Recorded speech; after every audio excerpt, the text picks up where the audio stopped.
All right, ladies and gentlemen, welcome to the Paranormal Portal Bedtime Stories from Beyond. I'm your host, Brent Thomas.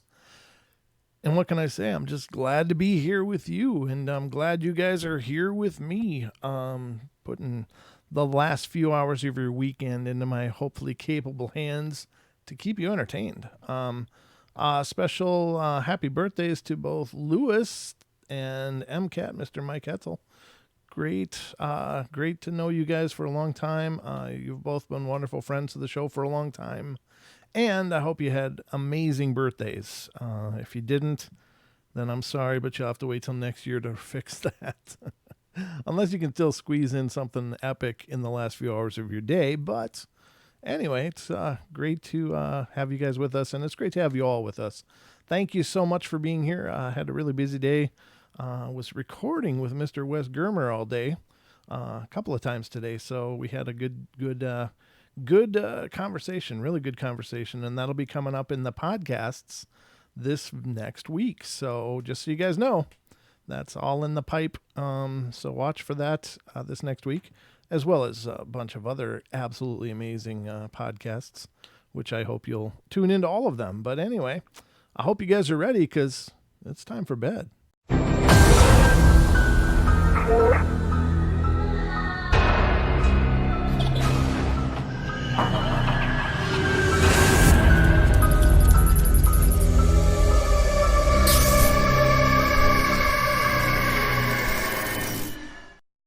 Did you miss me? I'm back. So, I don't know. I crack myself up sometimes, but I hope you guys are having a great last part of your weekend. Tomorrow's Monday, but again, remember to think positively about that Monday thing. It's going to be a fantastic day. You just know it. And it might just be fantastic. But I got some great stories lined up for you guys tonight. I hope everything else is wonderful. Let's see. The phone lines will be open throughout the show. If you've got something to call in and talk to me about, I'll be happy to hear your paranormal encounter. Again, the phone number for the show is 720-923-0500. Again, 720-923-0500. If throughout the course of the show you're like, oh, what was that number? It's right up here, right up there on your screen. Look up there. There it is. Little dinky numbers. So I keep meaning to blow those up, and it'll literally take me like 5 minutes, but I just keep forgetting because I've just got such a plate full right now. Don and I have been working really hard on some podcasts for this next week as well. So we are just juggling the world right now. But anyway, let's get into the show tonight. The first story I've got for you guys is coming from New Mexico. We don't see a lot out in New Mexico, so this is kind of cool. It's good to see one pop up. So if any of you are in New Mexico, well, you might want to pay attention because this is in your neck of the woods. All right, let me just cough a sec. There we go. I go bed. All right, this happened when I was about 5, maybe 6 years old, and it happened in the back room of our old house that we used to have. We used to use that room for storage, and it was partly my dad's little gym, and we used to move around a lot when I was younger, and this was the first house I lived in and grew up in, and there were very many weird things that would happen in that house, and we always kind of linked it back to my grandfather. A little bit about him. He's a Native American medicine man and constantly has things following him. It would never come past that back room, though. He didn't have a lot of his ceremonial things back there. Or no, he did have a lot of his ceremonial things back there. And there was also something else in the garage. And I used to refuse to walk in there alone because it always had felt like something was watching you. It was just really too uncomfortable. And there was one other room also, the living room, but in there, it wasn't an uncomfortable, unwanted feeling. It was more of a, there's something in there, but it's not here to harm you feeling. However, the back room was the worst. I refused to walk past the sliding glass door that night, or at night, and it always felt like someone was watching you. I also refused to look outside because of the feeling I got. The only times I went out there was when my grandfather was out there because whatever it was must have been afraid of him. I was playing with my toys like usual, but my dad's little gym, and I hadn't noticed my grandfather go back into his room, and I started to get that, I don't know, weird feeling. And I hadn't noticed, though, that everyone else was in the dining room, so I thought nothing of it and continued to play. And I remember I looked over to see if my grandfather was still there, sitting there, because I heard some papers and boxes being moved, and I saw nothing. It happened a few times, and I was pretty freaked out by then, so about the 5th time that it happened, I looked over there, and there was a big black shape, and I screamed. I don't remember very much else of it, but it had started to come near me. Before it even got halfway through the room, my dad had rushed out to see if I was okay. The black shape had just disappeared. After that, I never went back out there. We used to have a dog that we named Bear, and he did growl many times in that room. Anytime he went through there, he would run through and into the backyard, and every time I passed that room, after that, I ran across. I would never go past it at night or if no one was home. I do know that there was a couple more strange things happening in this house as well. Before we moved in, my mom had seen a baby stroller and had asked about it, but when she had shown the owner what she was talking about, the stroller had vanished.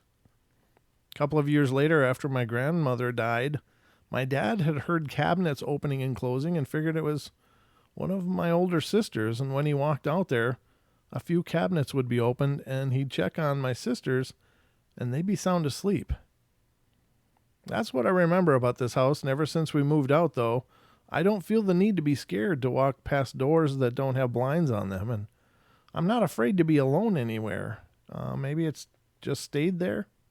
I don't know, because anytime we pass that house, I still to this day get that creepy feeling, or maybe it's just my subconscious replaying old memories. Well, that's pretty wild, and that stands to reason. I called tonight's episode "Stranger Things." It's kind of a kind of a shameless self-plug of the Stranger Things television show on Netflix, but I can't think of anything more strange than the paranormal, so it seemed to fit. But you think of medicine men; those are the guys in the native communities who really do, go head to head with all of the darkness. And I'm sure there's a lot of really mad darkness around that would probably follow them and just wait for an opportunity to exact some kind of revenge. So, of course, they gotta keep their shields up. But that goes for anybody that deals with negative spirits. And it's not the sole property of the First Nations. It's anybody who works doing exorcisms or cleansings or anything like that. You're gonna end up with things wanting to follow you and just see if they can figure out a way past the walls and defenses to make your life hell. So it's part of the game, though, I guess. So anyway, we got 29 of you here. Good. Of all 29 of you, I don't know if that number's accurate or not. It doesn't change really often, but let's see who is in here right now. So I got Brian the Duke Sullivan. Hey Duke, I hope your outing went good this last weekend. I'm looking forward to an update on how everything went and if you guys found anything. Cha-Cha's in here. That name still throws me every time, but thank you for that. D Swagger is in here. Hi D. Elaine Clifford. Hello Elaine. Gemini is in here. I Am Pam is in here. The list is growing as I'm speaking. Hello Gemini and Pam. Linda is in here. Hi Linda. Lisa Heilman, good to see you. Lewis the birthday boy is in here. Lucy Reed. Hello Lucy. Mary Brim, good to see you Mary. And Mogayon Monster is in here. Good to see you brother. Noli, hello. And Pat Studios in here. Renee G is in here, and Real Deal is in here. Awesome. Outstanding. And Real Deal, I'm really sorry that you didn't get a chance to talk to Deb the other night, but if you want, get a hold of her and see if she can work something out with you that way. And, I did try to make it easier for you to get on, but apparently it got late, and I understand that. So we'll make it up to you. So just get a hold of Deb and see if she'll look into what's going on with you, okay? Because I feel bad. I did call out to you, but you had already left, and it went so long that, I just want to be fair about that. So yes, get a hold of Deb, please, if you see her in the chat. I don't see her in here tonight, but just go to Purple Mystic Readings by Deb and let her know who you are on Facebook, or email her at purplemysticreader@gmail.com. So I just want to make sure everybody that wanted a reading was able to get one. I mean, sometimes there's just nothing we can do, but we did have a moment at the end that I was hoping you could call in, but it didn't happen. So I want you to know that, we'll take care of it. So just get a hold of Deb, if you will. Okay, the next story, which is what? Oh, I got to close the old one first. Okay, this one is The Ghost That Carries the Lantern. Ooh, that sounds spooky. It's coming from Alabama. I'm in this band, and we thought it was about time to take some band photos, so we go up to my driveway, and we're standing there under this large streetlight hanging over the top part of my driveway. And I set up the camera on the tripod, and we were going to stand at this fence and we have up there surrounding our junkyard, which is down like a small cliff, maybe about 10 feet down. Well, we have our junkyard there, and down below it is a valley which is full of woods and stuff. We have this path that runs through it.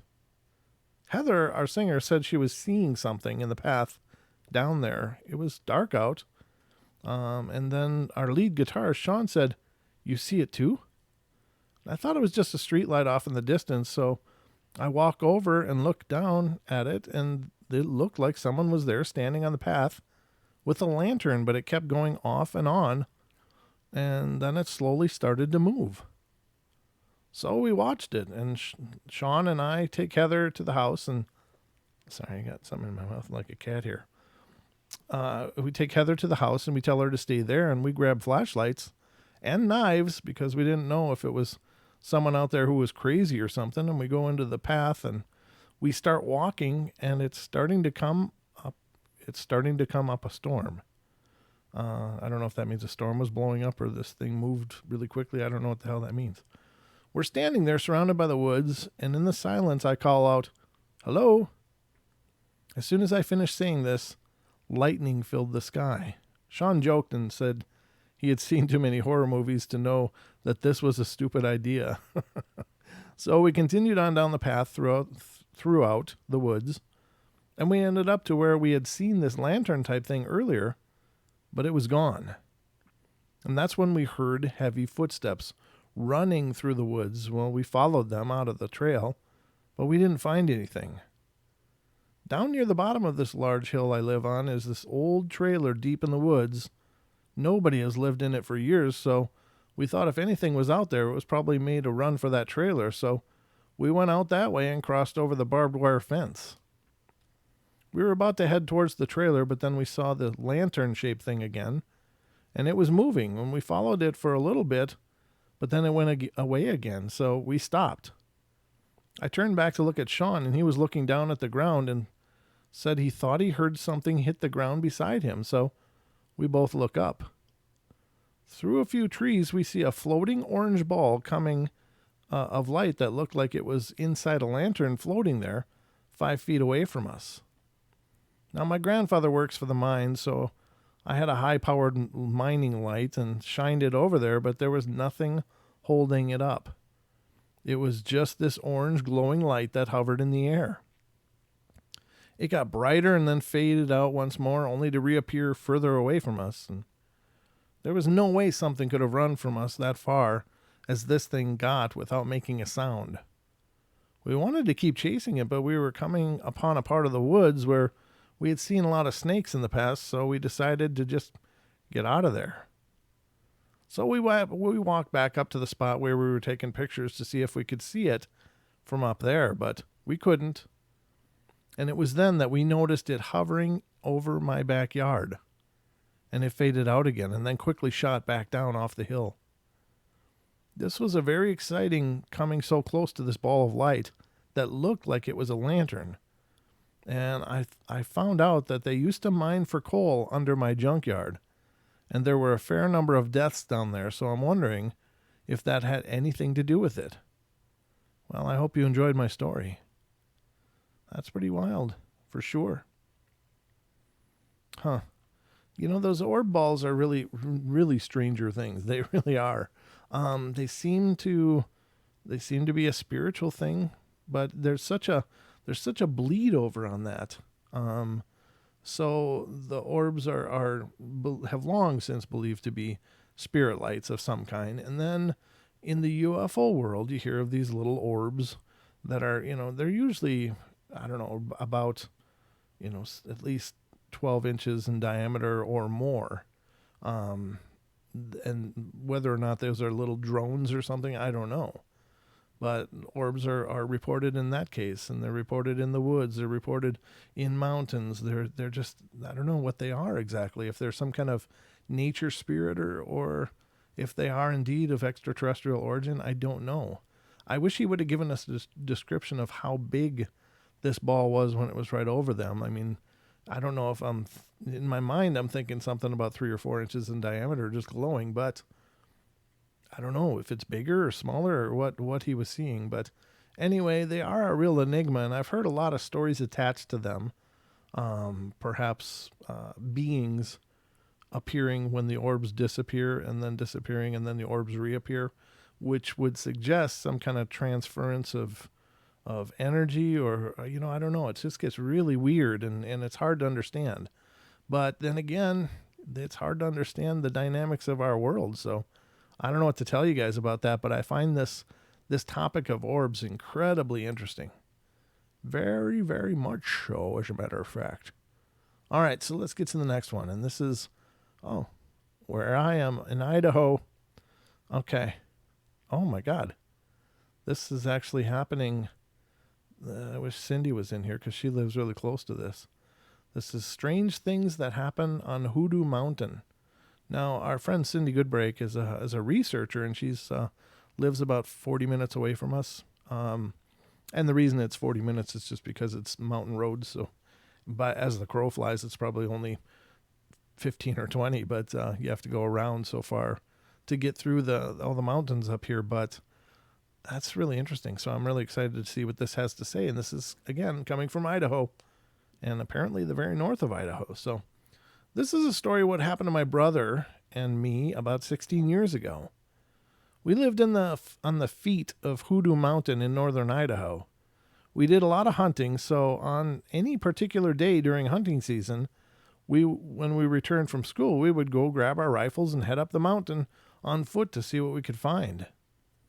On this particular trip, things felt just a little different. Neither my brother nor I could place it, so we just went on, and we were known to stay out after dark on some of these trips, so no one would be looking for us until around dinner.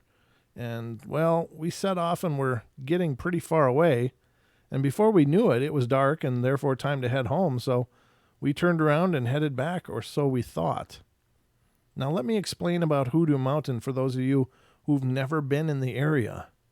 It's known for people to head up there and commit suicide for no apparent reason.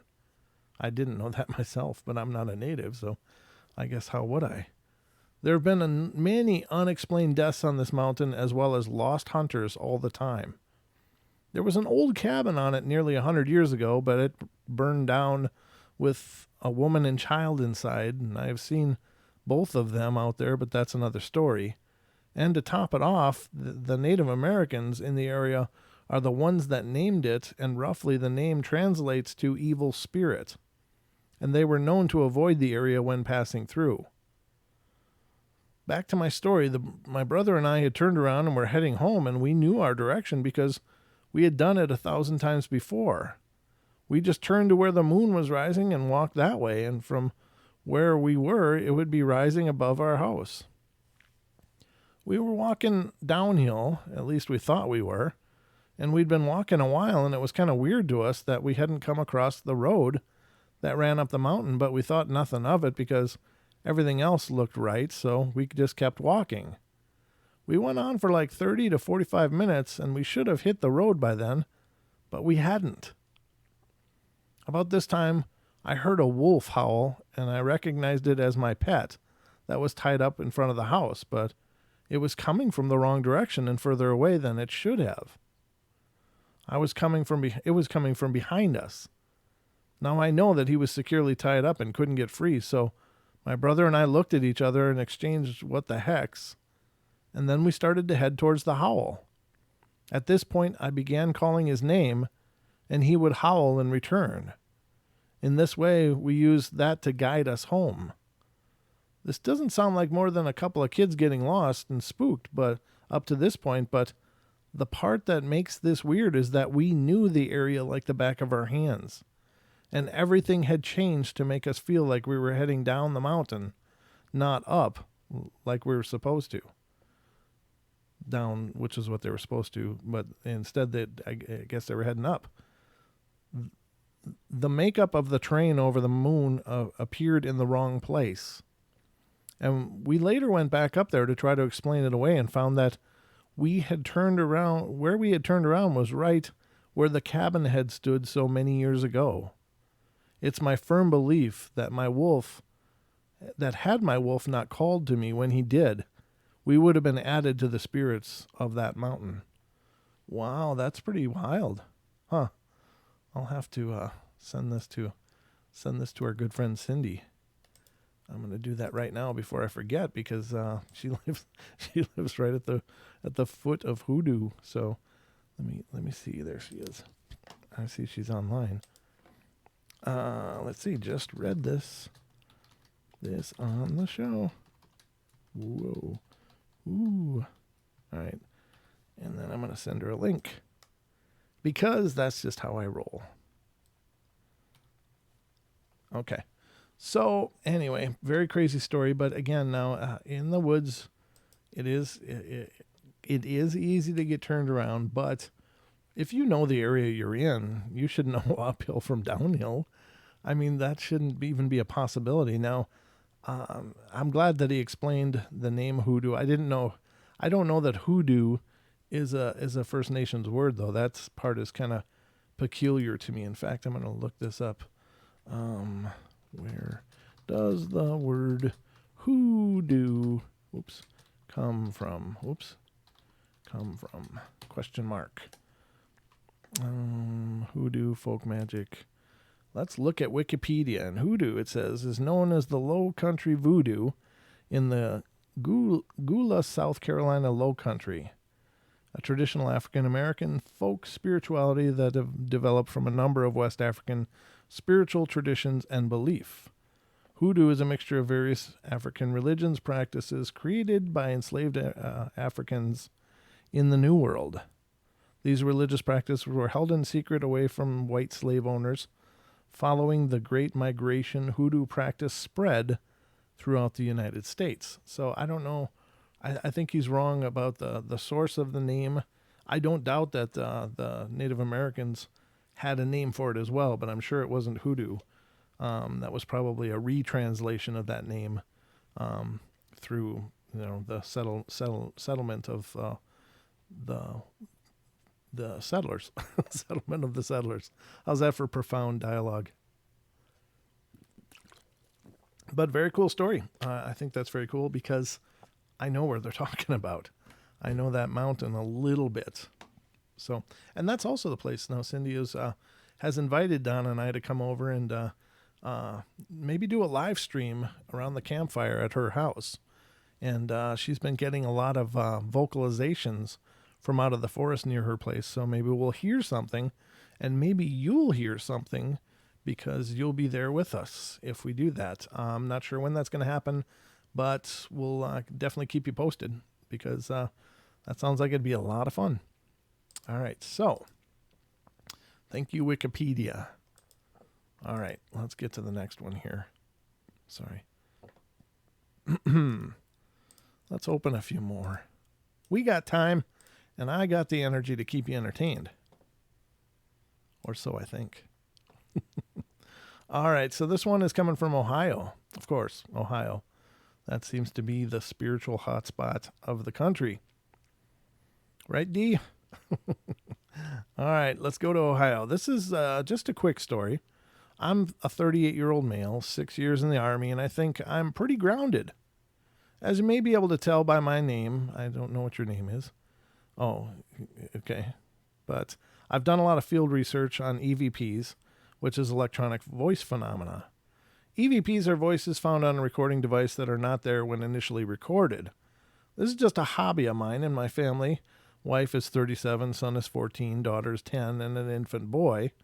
We go to the cemeteries and talk to spirits. Talk to the spirits out loud. That sounds like a great family fun. They bring a picnic then too, or what? Come on, kids, we're going to go to the cemetery. Sometimes you get a response, sometimes you don't. This particular event happened last year after one of our research sessions. We went out to an old Lutheran cemetery, and I found an area of about 25 graves from the mid-1800s that were written in German. Well, I can speak German, so I asked them to talk in the digital recorder, and I'd be able to hear them later. Shortly afterwards, we left the cemetery and excitedly went home to review the evidence. After checking the evidence, we found nothing out of the ordinary. Sometimes you get them, sometimes you don't. About a week after this, we, the family, were sitting around at our kitchen table, just talking about nothing in particular, and all of a sudden my infant's talking pizza Elmo went off in the next room, living room, and it sings and dances a bit when the button is pressed. Well, we all looked at each other and kind of giggled. We just thought it was low batteries or something, barometric pressure or something. It went off again, and after a few minutes, and again, and a few minutes after that again. By the way, it had brand new batteries in the toy. The third time it went off, I grabbed my digital recorder and stood about 2 feet over the singing Elmo, and it went off several more times, and I stopped my recording. My family stood very quietly in the kitchen as I recorded. They record as well. They know the drill. Okay, sorry, that was a weird sentence. They record as well, so they know the drill. And apparently he had an attached file, but we don't have it. Please listen, and you'll hear Elmo singing and then a man laughing at me, by the way. Speaking with a German accent, he said, "Always recording. That's so fragile, isn't it?" He thought it was funny to jump up and record him. Anyway, I hope you enjoyed this. I have a lot more EVPs and stories. I was never a believer in ghosts until we moved into our little house in town, but that's another story. Get a lot of those. That's another story. Note, this story is real. We've recorded EVPs in our van after leaving cemetery on many occasions. Let me know if you folks would like to hear more. I would love to hear anything, but unfortunately the actual digital file is not a part of this story. So, which leads me to believe that it's probably from somewhere else. That's too bad. It sounds like a great fun to listen to. I think I did play MCAT's. I did, yeah. MCAT has a lot of great recordings, and if you're interested in checking out his recordings, he did start a Bandcamp. MCAT, if you're in the chat, can you let people know how to get to your Bandcamp to check out your EVPs? That would be great. Oh, by the way, I was going to read you guys an email today. So generally, I've been really fortunate with the show. People have been always really kind and nice and stuff, and I thought it's very nice to hear from what people think and stuff. But this person was such a colossal dick that I got to read it. It's just one of those. I'm gonna be just a jerk just because I have a keyboard and you don't know me, and I'm gonna just say whatever I want. And I read this morning and I was like, oh, you bastard. So tell me what you guys think. And I'm not going to call the person out by their name, but it says, Brent, I was listening to one of your Hollow Earth episodes, and your guest asked you if an object's weight would be affected by a change in gravity. And your answer was, yeah, because the density of the object would change. And then the person says, really? ? Did you graduate high school or ever take a basic science course? Density equals mass divided by volume. Mass is not equal to weight, and mass is not affected by gravity. Weight is affected by gravity, but has nothing to do with density. I'd also like to add, please remove that horrible song that is played at the start of every episode. The voice of the person singing that song is so bad, I laugh every time I hear it. The lyrics to the song are also as bad. Please smarten up or I'll be forced to suspend listening to the show. And to the listener who decided to be a condescending prick, good luck finding another show. We're going to miss you. We are so going to miss you here. What a dick. I just can't even believe that. And it's a female, which is fine. I mean, females can be dicks just like guys can be dicks, but yeah, suspend listening. Absolutely. I agree with you, Tesla Tech. It's like, yeah, I don't know if that's our troll or not. I don't think so. I think this was just somebody who's pretty sure their opinion is so important that they need to tell it. And I wanted to respond, but I talked to a wonderful friend of mine and she said, "No, just let it go. The best thing to do is not respond." But I really wanted to because, if somebody's going to be a dick, it's kind of like open game, it's like game on. But I'll let this one slide because, I'd like to listen to good advice, and I'm sure it is good advice because you never know how it's going to spiral after that. But I thought, you know what? I'm going to bring this person on the show like this and share their wonderful thoughts. What a colossal prick. Oh my God, this woman. Very, very, very tragic that they feel the need to just be so despicable. But anyway, it is what it is. I don't know. I think it's pretty hilarious. I don't play my music because I feel everybody should love it. I play my music so that I don't have to deal with YouTube's copyright issues. That's always been the motivation, and it was Don that talked me into it actually, because I was like, man, what are we gonna do? This is getting ridiculous. Everything we would play, we'd get the triggers on. It's like, damn it. So Don's like, oh, just use your music. I was like, huh. I thought, that's a good idea because at least I know that that's mine. I wrote it, I recorded it, and nobody can say, oh, you're playing our song. We own that. So that's what I've done. And it's worked out for the most part great. And you guys have been wonderfully supportive of that. But that isn't me showcasing my music for the sake of, hey, look at me. It was me showcasing my music because I got so tired of copyright strikes on YouTube. So until more recently when one of my songs was copyright stricken too, which is absolutely hilarious since I wrote it. Now, it may be there may be other songs out there, but the way copyright law works is that you have to knowingly utilize their song or have knowledge of that melody and rewrite it to be infringing on copyright. There is an intention kind of clause to it. And I wrote that in a bubble. I was just sitting, putting together sounds for a promo, and that was it. So on the synthesizer. So anyway, that was my moment. We'll call this segment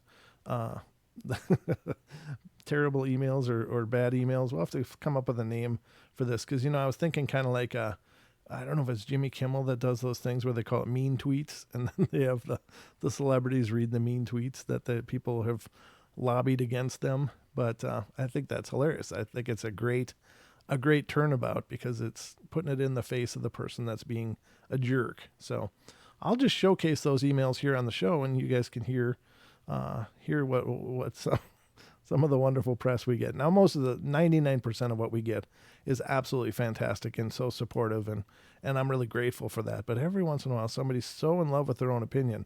I just love that last line. It's what an arrogant prick.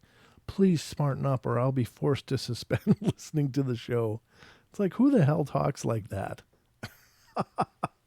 Come, lovey, we're going to the veranda. It's like, wow, what an ego. Anyway, I'll get off about that. Troll mail.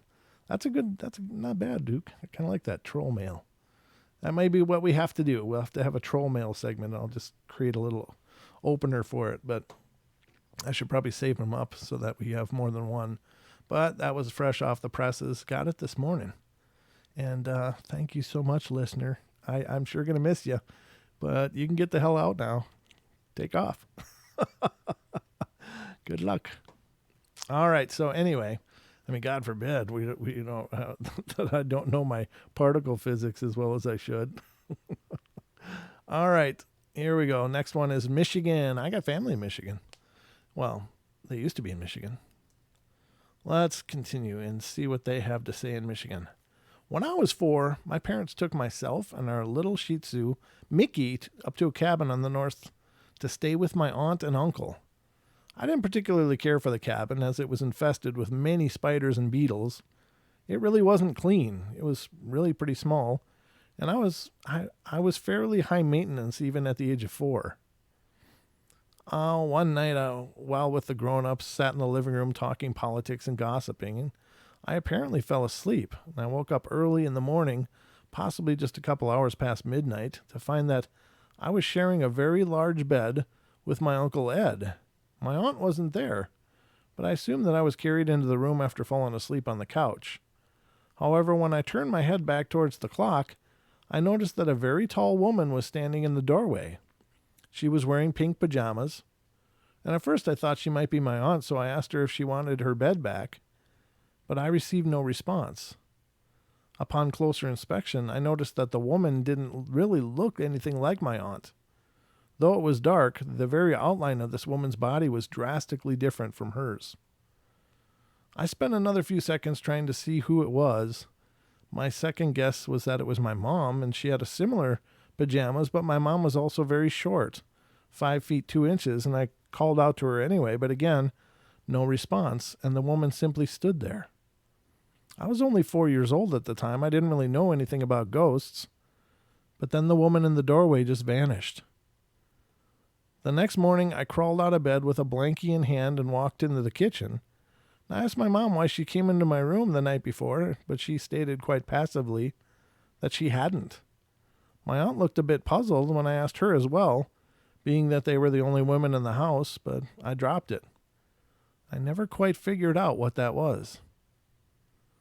Oh, that's creepy.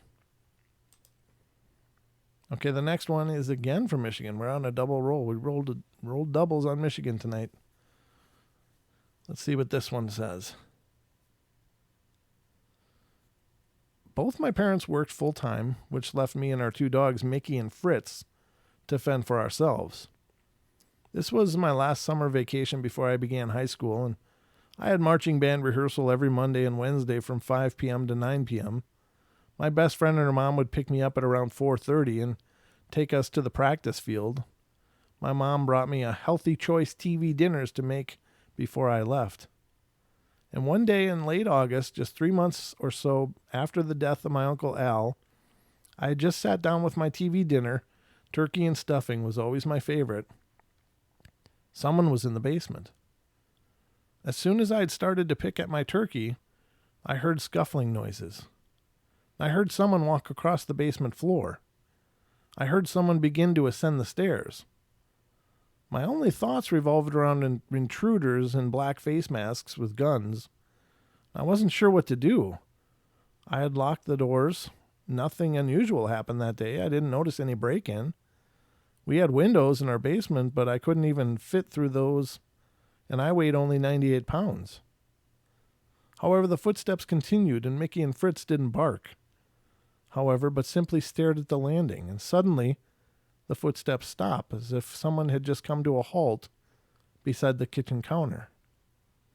I heard a soft thump as if someone was leaning against it watching me. The room was suddenly filled with the aroma of pipe tobacco. My Uncle Al always smoked a pipe.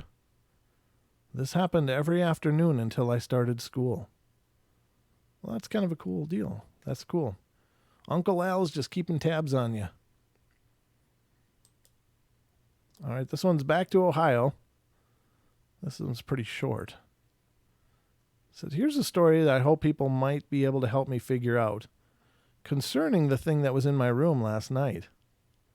I was sleeping downstairs with my dog since it was storming and he gets scared, so I kept the baby monitor on so I could listen for Logan, my baby little brother.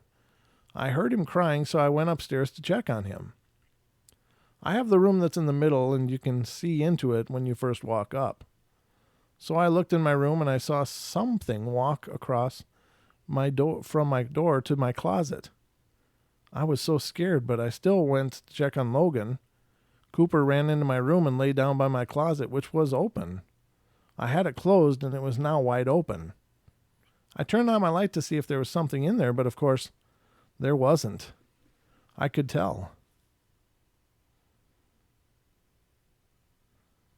Let's see. I have a tree by my window, but there's no way I could have made that shadow that dark. So for right now, that's all I've seen of that thing.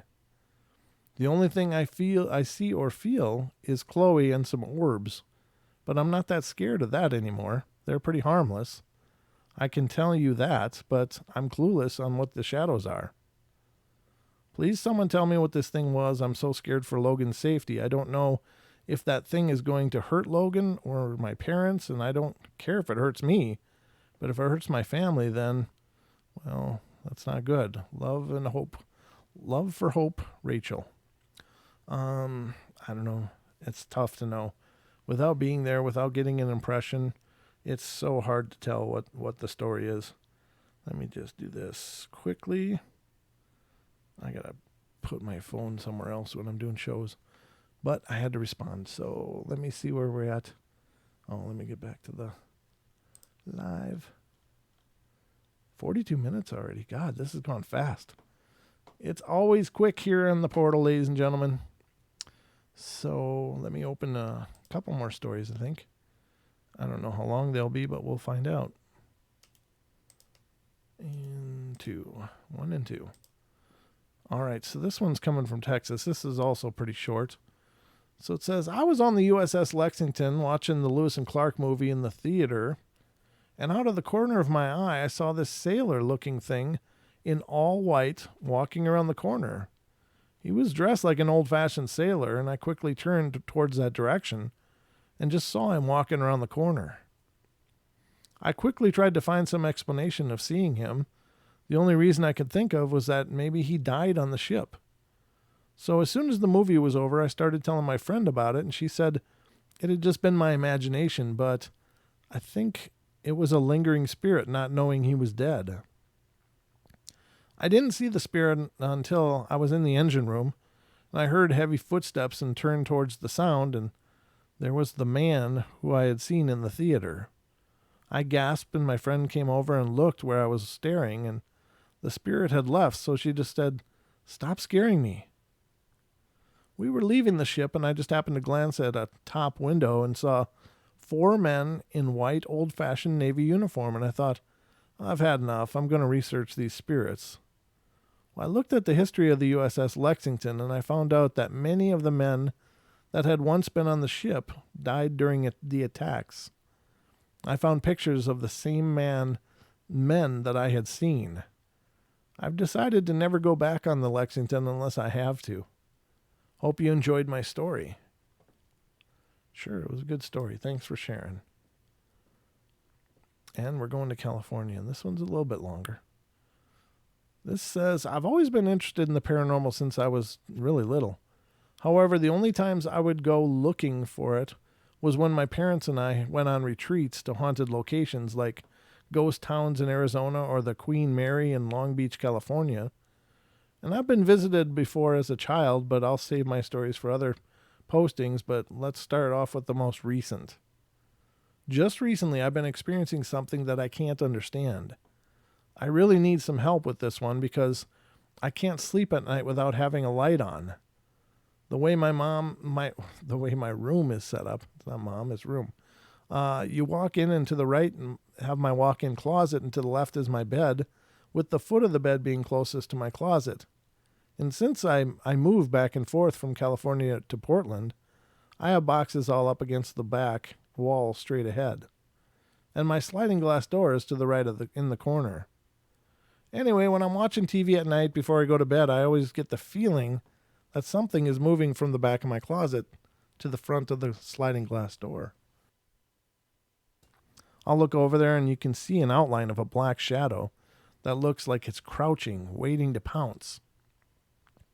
Then when you look in the closet, it looks like Spider-Man almost, creeping in the corner, or I'll look at the door of my closet and you'll see an outline of what looks like Death or a Grim Reaper. But it's like they're wearing a hood or something.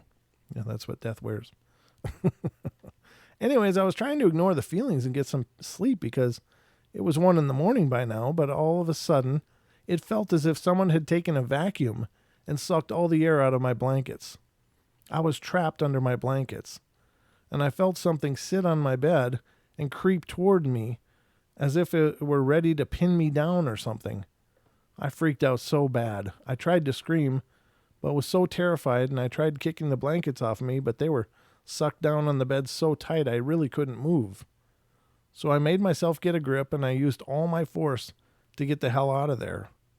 I left all the lights on, my TV, and my cell phone in my room because I couldn't go back in there. I kept having these experiences almost every night, and I don't know what it is. Even sometimes when I look at my closet, there's this huge haze, almost like a gray haze covering the closet door, and that's when the feeling of many energies come into my room. I feel as if there's something curious in my room, but it hasn't ever happened to me before a couple weeks ago. When I see the haze, you can hear footsteps on the carpet, like there's someone walking around my room. I have to turn the TV up because I can hear breathing sounds as well, even during the day. Can someone please give me some help on what this might be? My room is the coldest room in the house, and you have to bundle up just to slightly feel warm. Any advice will help, thanks. Sounds like you got a portal in that closet to me. That sounds like what I would expect or what I envision a portal being, that hazy energy and then things coming and going and coming and going. That's really what it sounds like to me. Pretty crazy. Duke says the second part of the Top of the Continent Sasquatch expedition will be out about an hour after the portal is open. Or is over, rather. Uploading right now. This is the one where we find the 6-story X structure. Very cool. Very cool. All right. So definitely check that out. That'll be World Bigfoot Radio here on YouTube, or you can go to the Brian Sullivan channel and find it on there. Both of those words will lead you to World Bigfoot Radio. So, excellent stuff. Yeah, very cool. I don't see. Okay. Let me see what we're at with the time now. We're at 49. We're still good. Let me do one more. We got such a house full of people. I just got to keep entertaining you. I feel like it's a moral imperative. Oh, did I forget? I forgot to close that one. Okay. All right. This one's coming from, oh my God, is this short? I might have to do another one after this. This is coming from Oregon. See, Don, I said Oregon. I didn't say Oregon. Oregon. I have so much to say, but every time I try to write down, there are just too many stories coming in. Anyway, lately my dad has been gone during the weekends, working down at the beach and leaving me at home. For a while it was the normal hearing of sounds and just a glimpse. Well, one night it was different. My friend dropped me off at my house and left, and when I walked into the house, I could just tell something was wrong.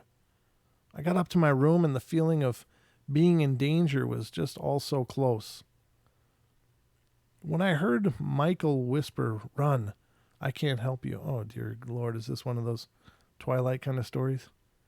"Run, I can't help you." I got scared, and out of nowhere, my school binder came flying at me and hit me in the head. Don't laugh.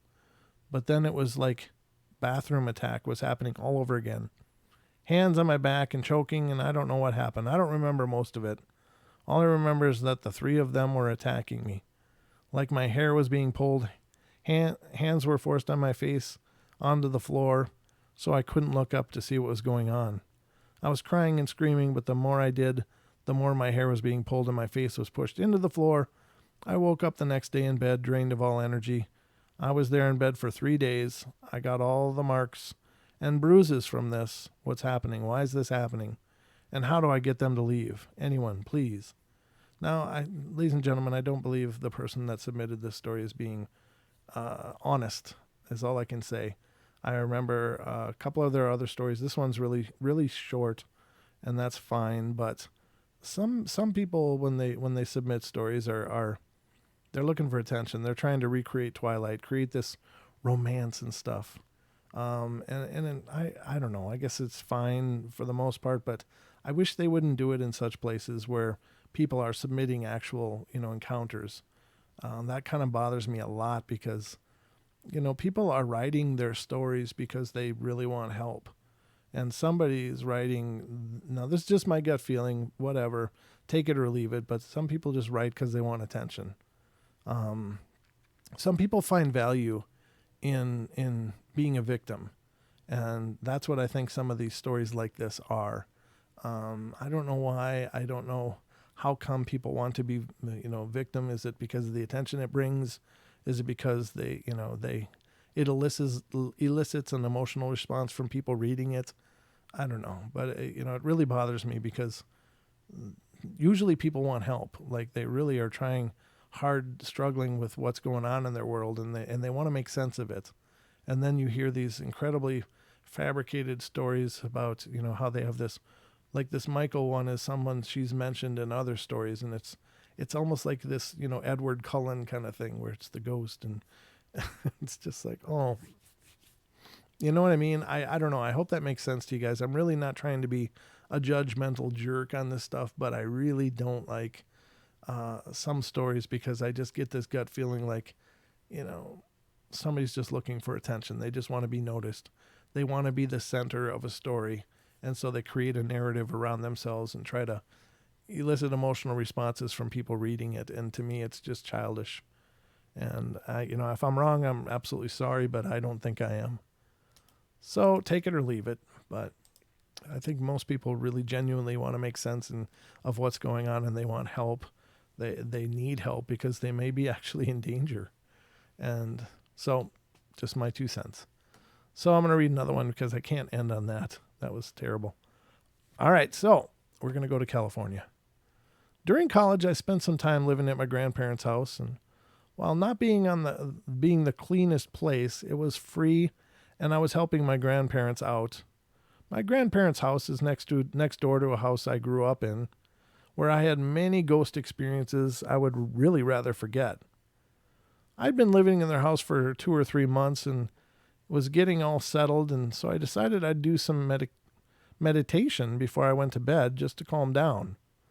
While meditating, I kept getting the message that I should stop, but I didn't see why, so I kept going. Big mistake. If you ever get the feeling that you're going too far in meditation and you should stop, you should probably stop. I ended my meditation and prepared to go to bed, and I was feeling a little sick, but I figured I just spent too much energy, and that's what the stop message had meant. Sorry. No more than 5 minutes after I lay down, I saw her. A little girl, and I hadn't seen her in 2 years of being away from the house that I grew up in. "We found you," she said, and I nearly jumped out of the covers. We? This could not be good. This night was going to be the absolute worst night of my life as far as the paranormal goes. I was looking at this little girl, not really making out much about her, but her size and face getting her message, "We found you," pulsing through my blood. A man and a little person I had also seen in my youth were next. All of them saying the same, not in words, but in sending a feeling of creepy happiness. "We found you." I was petrified and I didn't know what to do. I thought about waking my grandparents, but my grandmother is schizophrenic, and I wouldn't be able to explain it to my grandfather. My room by this time was full of spirits trying to contact me, with all feeling like they'd found me, and I got the creeps, thinking about the feeling I had, as if all my room was full of pressure, but for my half of the bed. I didn't know what to do in the slightest, so I called my best friend and told him he had to come over at that moment.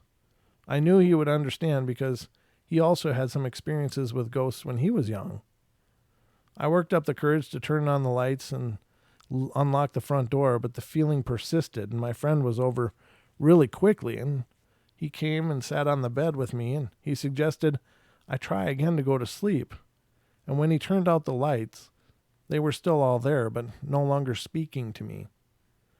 He also felt the present pressure in the room being full. We tried to ignore it and all get to sleep, but they didn't like that. There was a tapping noise on the window, then on the bedpost. My friend asked me to please stop tapping my fingernail on the bed, but I wasn't. It just kept tapping, and we didn't say a word about it after that. Then we heard noises from outside, and he described it as a small plane flying close by. I thought it sounded more like a subway train, and that continued periodically as well for the duration of the night. It was very late before we fell into an exhausted sleep. In the morning, it was all gone. I moved out of my grandparents shortly after, and I've not spent the night in that house since. It was the worst, most intense night I have had in all of my experiences. Now, I'm pretty sure this person is probably at least latently psychic. A lot of times, spirits will sense that ability and they want help, and they can be really persistent because maybe they've been stuck for a very long time. And so it comes like a flood, and it can be really disconcerting to those people with those gifts. And they may not know they have the gifts, but psychic people just are like beacons. And a lot of spirits really gravitate towards that. Sorry, I got an eyelash in my eye. I think something in my eye anyway. But I think that this person probably should have stopped when she got that warning. But anyway, I guess that's going to be it for tonight, ladies and gentlemen. I hope you guys have enjoyed the show. Thank you so much for being here and being a part of the Paranormal Portal. Again, new podcast coming out tomorrow. Make sure that you're subscribed for the podcast on Pandora, iHeart, iTunes, Spotify, etc., etc., etc. And if you're subscribed, it'll just automatically be delivered for you or to you. Now, the good thing about the podcast, if you're not really used to podcasts or don't really listen to them, is that the Paranormal Portal podcasts are 90% of the time are brand new. They're not just other episodes that we're reformatting for the podcast. We do that at sometimes because we've had such amazing interviews and guests on or just really great shows that we want to showcase to the podcast community as well. But we generally do these podcasts as new episodes, and the beauty of it is that you download it, so you don't have to have an active internet connection throughout the duration of it. You download the podcast, and then you can, put in earbuds or, play it in your car or whatever if you're driving. And it's just maybe a good distraction. And I hope you guys enjoy the podcast because it's something we really love doing and we're having a great time with, and it's really growing fantastically. So we would really love your support there if you wouldn't mind.